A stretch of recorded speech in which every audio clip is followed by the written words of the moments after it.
बहुत मतलब मजबूत रहना चाहिए। इसीलिए कह रहे नाम जप करो।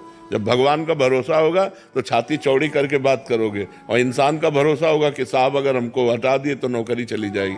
अगर ये साहब थोड़ी, साहब का साहब है वो, अगर वो चाहेगा तो सब मंगल ही बन जाएगा। इसकी क्या बात है? इसलिए मस्त रहो, नाम जप करो। आकर्ष। राधे राधे मेरी लाडली जो। महाराज जी, मैं एक विद्यार्थी हूँ। लाडली जी की कृपा से मैंने आपकी YouTube के माध्यम से सत्संग और एकांतिक वार्तालाप सुने हैं। गुरुदेव भगवान, मैं आपके लिए वो हर एक चीज करना चाहता हूँ जिससे आप हमेशा खुश रहें, और मेरी ये दिली इच्छा है कि मैं आपसे मित्रता कर, ताकि मैं सारी वो बातें करूँ, क्या बातों को ध्यान रखूँ जिससे आप प्रसन्न रहें। सबसे पहली बात है कि आप गर्लफ्रेंड आदि के चक्कर में मत पड़िएगा। ब्रह्मचर्य धारण कीजिएगा, राधा नाम जपिएगा, माता पिता का आदर कीजिएगा, बस इसी से हम प्रसन्न हो जाएंगे और इसी से तुम्हारी जीवन की उन्नति हो जाएगी। ठीक है? अब अपनी श्रीमुख से मुझे राधा नाम जप। राधा राधा राधा राधा। पंडित गौरव शर्मा जी, दाऊ जी से। राधे राधे महाराज जी। महाराज जी, मैं किसी विशेष संप्रदाय के गुरुजी से दीक्षित नहीं लिया हूँ, मतलब कहीं से लिया हूँ, बट ऐसे में क्या हमको सांप्रदायिक से ही दीक्षा लेने चाहिए, या गुरुदेव ने जो संप्रदाय का तात्पर्य होता है मार्ग। किसका प्रश्न है? GT road. अगर हमें गाड़ी दौड़ानी है तो हमें जीटी रोड की आवश्यकता होगी। संप्रदाय का मतलब मार्ग। हम आचार्य की शरण होते हैं और उनके बताए हुए मार्ग पर आंख मूंद के दौड़ते हैं तो हम भगवान के पास पहुंच जाते हैं। संप्रदाय का मतलब कोई भयावा या कोई फसावट या कोई ऐसा नहीं। संप्रदाय का मतलब जीटी रोड, सुदृढ़ मार्ग संप्रदाय। अब जैसे हमें प्रिया प्रीतम के निकुंज में जाना है, प्रिया प्रीतम की सेवा करनी है, तो हमको वही मार्ग लेना पड़ेगा ना। तो हमको स्वामी हरिदास जी की शरण में होना पड़ेगा, हरिवंश जी की शरण में होना पड़ेगा, तो उनके बताए हुए मार्ग से चलेंगे। अब हमको सखा भाव की उपासना करनी, ठाकुर मेरा दोस्त है, मेरा यार है, तो हमको वल्लभाचार्य जी के मार्ग में चलना पड़ेगा। भाई हमको जहाँ जैसे हमको बिहारी जी जाना है तो बिहारी जी वाले मार्ग में, राधा रमण जी जाना तो ये मार्ग है। भक्ति में उसे संप्रदाय कहते हैं। संप्रदाय का मतलब होता है मार्ग। तो अगर हमें प्रभु के इन भावों में चलना है, दास्य भाव, सख्य भाव, वात्सल्य भाव, कांता भाव, गोपी भाव, सहचरी भाव, तो हमें उसी मार्ग वाले महापुरुष से जुड़ना पड़ेगा, तभी तो हम वहां पहुंच जाएंगे। ऐसे हम कैसे पहुंच जाएंगे? हमें जाना बिहारी जी है और हम चलने लगे छठी कला की तरफ, तो मार्ग तो है लेकिन हम कभी बिहारी जू नहीं पहुंचेंगे। तो बिहारी जू पहुंचने के लिए बिहारी जू वाले ही मार्ग में जाना पड़ेगा। तो उसी मार्ग का नाम संप्रदाय है। बोले अब मुझे बिहारी जू से प्यार करना है तो स्वामी हरिदास जू से प्यार करो, तो बिहारी जू से प्यार हो जाएगा।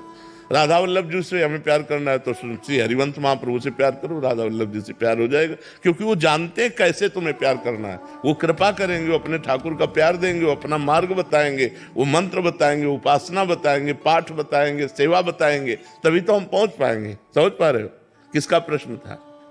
तो संप्रदाय का मतलब मार्ग। हम किसी भी मार्ग को अगर हम तय करना चाहते हैं तो हमें वहां का गाइड चाहिए, और गाइड चाहने का मतलब है गुरु बनाना, आचार्य बनाना। जब तक आचार्य और गुरु की शरण में नहीं होंगे तब तक हम मार्ग को तय नहीं कर सकते। गौरव सिंह जी, बरेली से। महाराज जी। राधे राधे महाराज जी। महाराज जी, ये कह रहे हैं कि आप मतलब सेवाएं करते हैं, मदद भी करते हैं, बट जैसे किसी एक भिक्षुक को इन्होंने भिक्षा दान दे दी, बट किसी ऐसे को देखा जिसमें इनको दोष दर्शन हुआ तो फिर इन्होंने छोड़ दिया, तो फिर वैसे हम प्रायः प्रार्थना करते रहते हैं कि किसी बीमार आदमी को औषधि देने के लिए विचार करने की आवश्यकता नहीं, किसी भूखे को भोजन देने के लिए विचार करने की आवश्यकता नहीं कि कैसा आदमी है। कोई एक्सीडेंट हो गया है, कोई ऐसी परिस्थिति, उस समय धन खर्चा करने के लिए विचार करने की आवश्यकता नहीं, लेकिन ऐसे मांगने वालों को धन देने में विचार करने की आवश्यकता है। वो तुमसे 10-10 रुपए एकत्रित करके शाम के शराब पिएगा, मांस खाएगा, बेविचार करेगा, गंदे आचरण करेगा, तो आपको भी नरक जाना पड़ेगा। धन देने के लिए हमको बहुत विचारवान होना चाहिए। हमारे धन का प्रयोग कैसा होगा, इसीलिए पात्र देखकर धन का दान किया जाता है। धन ऐसे नहीं कि बैठे हुए हैं बांट रहे, वो शाम के शराब पिएंगे, गंदे आचरण करेंगे, तो फिर वो हमारी दुर्गति हो जाएगी। भोजन हम किसी को भी दे सकते हैं, भोजन के लिए औषधि किसी को दे सकते हैं, सहयोग परिस्थिति के अनुसार हम कर सकते हैं। सर्दी में कोई कांप रहा है, हम अपनी शर्ट उतार कर उसे दे सकते हैं, हम अपना कंबल उसे दे सकते हैं। लेकिन पैसा देने का जब समय आवे तो विचार कर ले कि हम जहां पैसा दे रहे हैं इस पैसे का हमारे सदुपयोग होगा कि नहीं होगा। अगर दुरुपयोग होगा तो फिर आप भी उसके साक्षी बने और आपको भी उसे भोगना पड़ेगा। जी, इसलिए बहुत समझ करके, बहुत संभल करके धन दान करे तो बहुत संभल करके। शिल्पा जी, राधे राधे महाराज जी। महाराज जी कह रहे हैं कि जब भी कुछ अच्छा होता है तो मन में विचार आता है कि चलो अच्छा काम किया, मेरे पाप धुल गए इन्होंने जैसे, तो ये ऐसा विचार करना ठीक? हाँ ठीक है, भगवान की बड़ी कृपा, उसमें भगवान को जोड़ लो। भगवान की बड़ी कृपा हुई तो हमसे अच्छा कार्य करवाया, हमारे अमंगल नष्ट हो रहे हैं, हमारे पाप नष्ट हो रहे हैं, बड़ी कृपा है भगवान की। भगवान को जोड़ लो, अपने अहंकार को मत पुष्ट करो, भगवान की कृपा से वो कार्य हुआ ऐसा भाव करें। महाराज जी कह रहे हैं कि जब सही काम करते हैं बट उसमें बहुत अड़चने आती हैं, मतलब फिर लास्ट में थक जाते हैं कि इतने सारी परिस्थितियां आ गई। नहीं, ऐसे हमें तो नहीं लगता अब तक कि सही काम में कोई अड़चने आती है। अगर हमने लक्ष्य बना लिया तो अड़चने क्या करेंगी? अड़चने होती ही नहीं। अड़चने उसकी होती है जो लक्ष्य नहीं बनाया। लक्ष्य बना लिया तो अड़चन क्या चीज होती? रौंदते हुए हर अड़चन को अपने लक्ष्य पे पहुंचना है। लक्ष्य बना लो, सही काम का लक्ष्य बना लो, फिर अड़चन क्या करेगी? अड़चन होती क्या है? हमारे मन की, समाज के द्वारा दी हुई प्रतिकूलता, हम उसको रौंद करके आगे बढ़ेंगे, यही तो हमारी परीक्षा है। सत्य मार्ग पर चलने वालों के जब अड़चने आती हैं तो उनको और जोश आता है और वो अपने सत्य को प्रकाशित करते हुए चलते हैं। जैसे वीर होता है, जब उसको बाधा पहुंचाई जाती है तो उसमें और जोश आता है। कायर पुरुष होता है तो पीठ दिखा के भाग जाता है। तो अड़चनों से हमें हारना थोड़ी है, अड़चनों से हमें भिड़ना है, हमें संघर्ष करना है। हमें संघर्ष करने के लिए मानव जीवन मिला है और कोई भी ऐसा नहीं जिसको संघर्ष न करना पड़े। संघर्ष करके हम विपत्ति, दुख, अड़चनों को परास्त करें और भगवान तक पहुंचे, यही हमारे मानव जीवन का लक्ष्य है। कुमार अंशुमान जी प्रयागराज से। राधे राधे। राधे राधे महाराज जी। महाराज जी, हम गृहस्थ और नौकरी पेशे वाले हैं, आपके आशीर्वाद से हमारे जीवन में बहुत बदलाव आया है और हम भगवत मार्ग पर चलने का साहस जुटा पाए हैं। इतना तो समझ आ गया है कि महाराज जी कि इस मार्ग पर चलना बहुत कठिन है, लेकिन नाम का सहारा लेकर आगे बढ़ने की कोशिश। कठिन तब लगता है जब हमको संसार प्रिय लगता है। प्रियता के कारण कठिन लगता नहीं तो भगवत मार्ग कठिन नहीं, बहुत सरल है, सत्य है, आनंदमय है, सुखमय है, जहाँ दुख का लेश नहीं, ऐसा भगवत मार्ग है। तो इसमें कठिन क्या है? कठिन तो संसार का मार्ग है। छल है, कपट है, चिंता है, शोक है, भय है, दुख है, मृत्यु है, ये कठिन मार्ग है। लेकिन इसको हम सरल समझ रहे हैं। विचार करके देखिए, सुखद मार्ग कठिन कैसे हो सकता है? दुखद मार्ग सरल कैसे हो सकता है?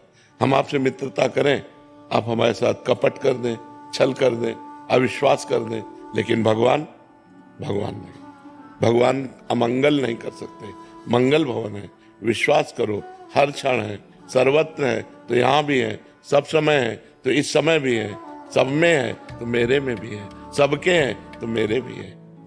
इसलिए भगवान का मार्ग कठिन लगता है पर कठिन है नहीं। संसार का मार्ग सुखद लगता है पर बहुत कठिन है। आज तक संसार किसी के हाथ में नहीं आया।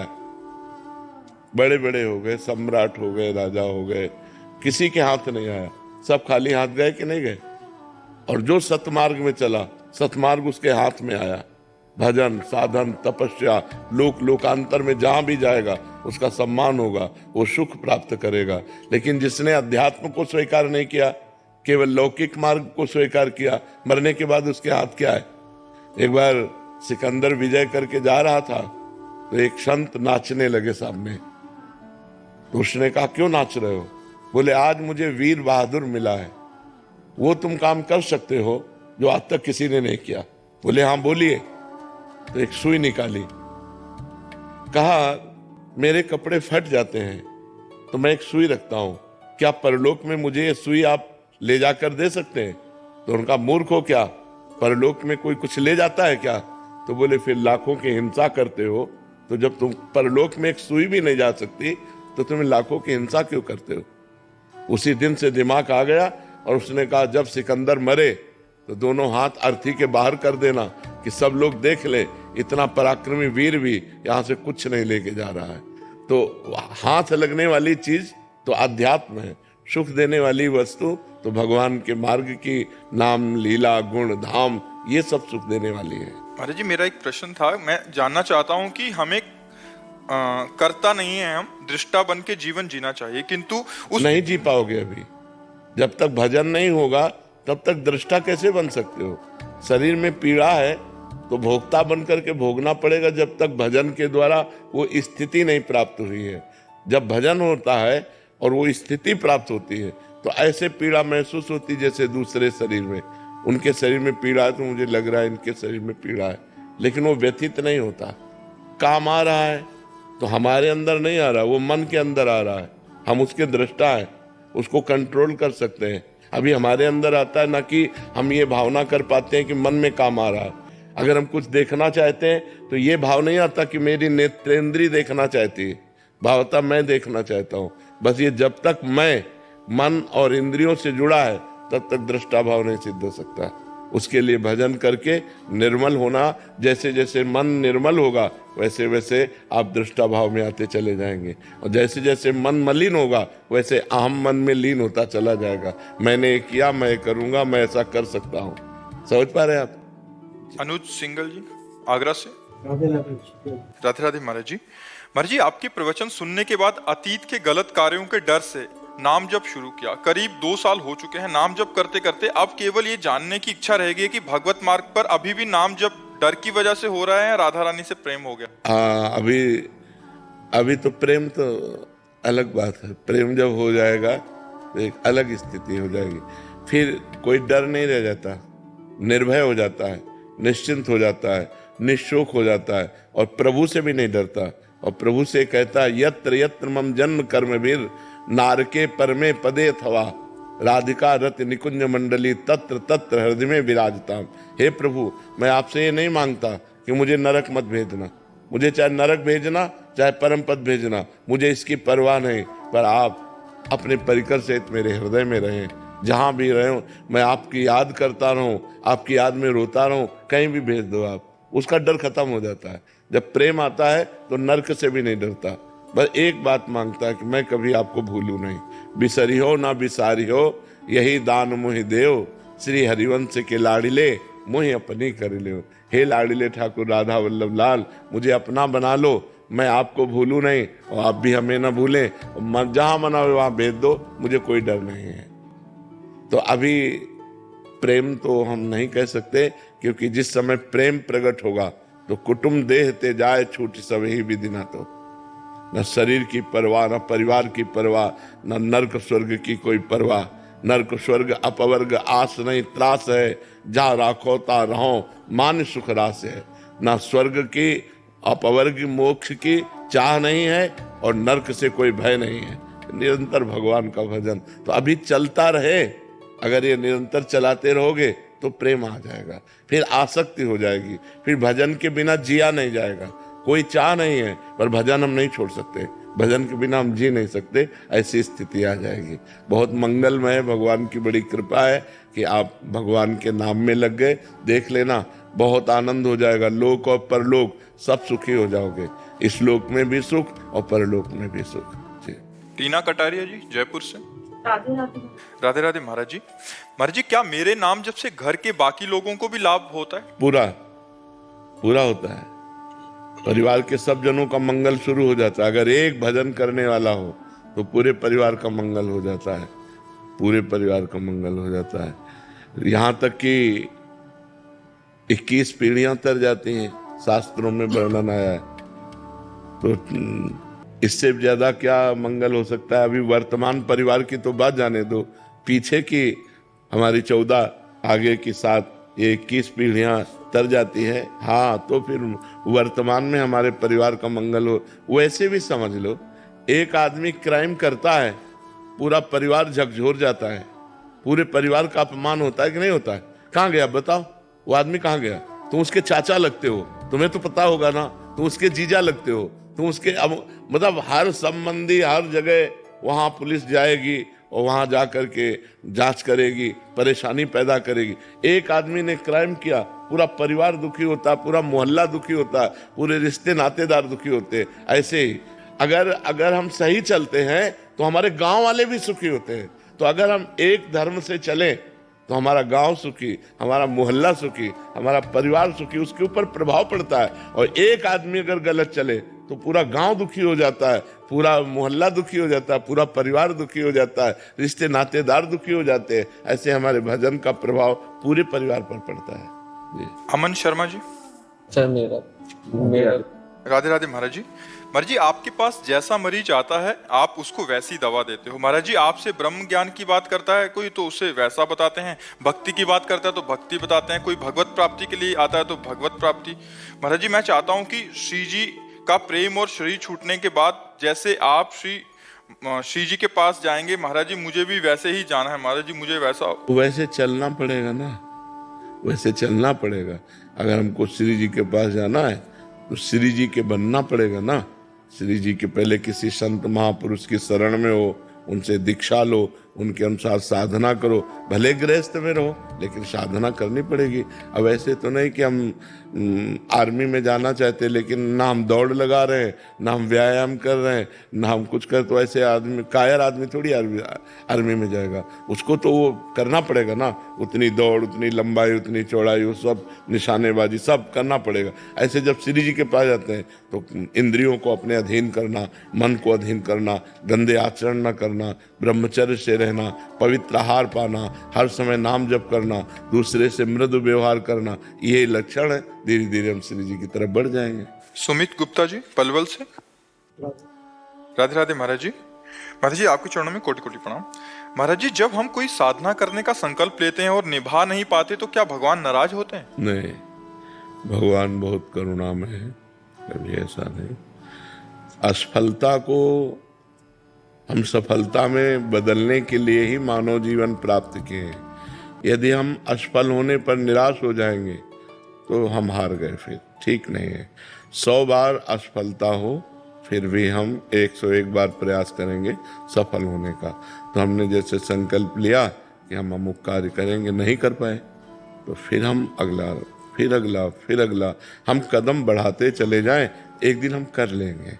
निराश नहीं होना। भगवान बहुत उदार पिता है, भगवान बहुत उदार पिता है। वो ऐसे विमुख भये निमिषहु ना अकृपा जब चितहि तो वैसे।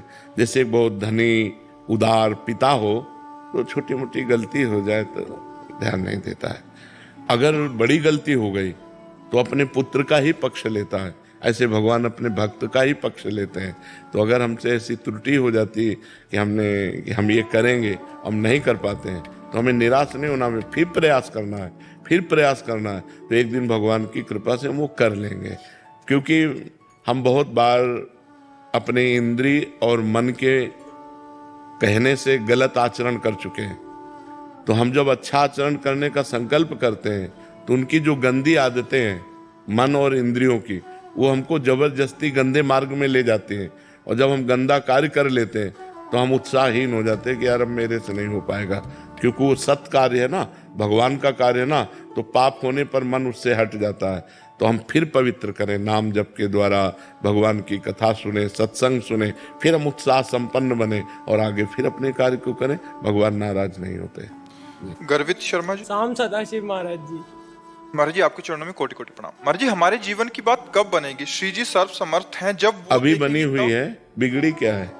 बिगड़ी हमसे है। भगवान ने तो बिल्कुल सुंदर बना के भेजा, हमें मानव जीवन दिया। अब हम बिगाड़ लें तो इसमें हमारी गलती है, भगवान की गलती नहीं है। श्री जी की बड़ी कृपा है। जबान दिया है, मृदु बोलो, सत्य बोलो। आंख दिया है, अच्छा देखो, सब में भगवान को देखो। हाथ दिया है, दूसरों को परोपकार करो, माता पिता की सेवा करो, खूब धर्म पूर्वक धन कमाओ, पढ़ो लिखो, उन्नति करो। भगवान ने क्या कमी रखी है? हमको परेशानी क्या है? शिकायत क्या है भगवान से? महाराज जी, श्री जी हमें देख रही हैं, जब हमारी बात बनेगी, या हम श्री जी को देख लेंगे जब हमारी बात बनेगी? बात तब बनेगी जब आप श्री जी का नाम जप करोगे। देखने सुनने से नहीं। दुर्योधन भी तो देख रहा है भगवान को, क्या बात बनी क्या? भगवान श्री कृष्ण को दुर्योधन ने देखा ना, तो बात बनी क्या? मारा गया। बात बनेगी भगवान का नाम जप करने से। डट के नाम जप करें और श्री जी न्याय लेने, तो आपको श्री जी की प्राप्ति हो जाएगी। आप लेके चलोगे? पक्का, गारंटी। प्रॉमिस। खूब तुम राधा राधा नाम जप करो, ठीक है।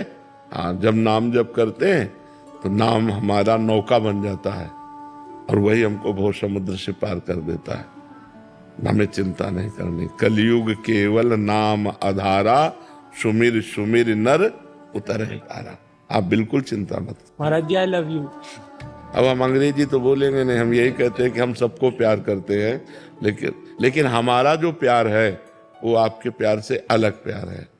हम आपके शरीर से प्यार नहीं करते, हम आपसे कुछ चाह करके प्यार नहीं करते, हम आपको देने के लिए प्यार करते हैं। आपको सुख मिले, आपको भगवत प्राप्ति हो, आप स्वस्थ रहें, आप निरंतर भगवान का भजन करें, अच्छे आचरण वाले बने, तो हम आपसे प्यार करते हैं, ठीक है।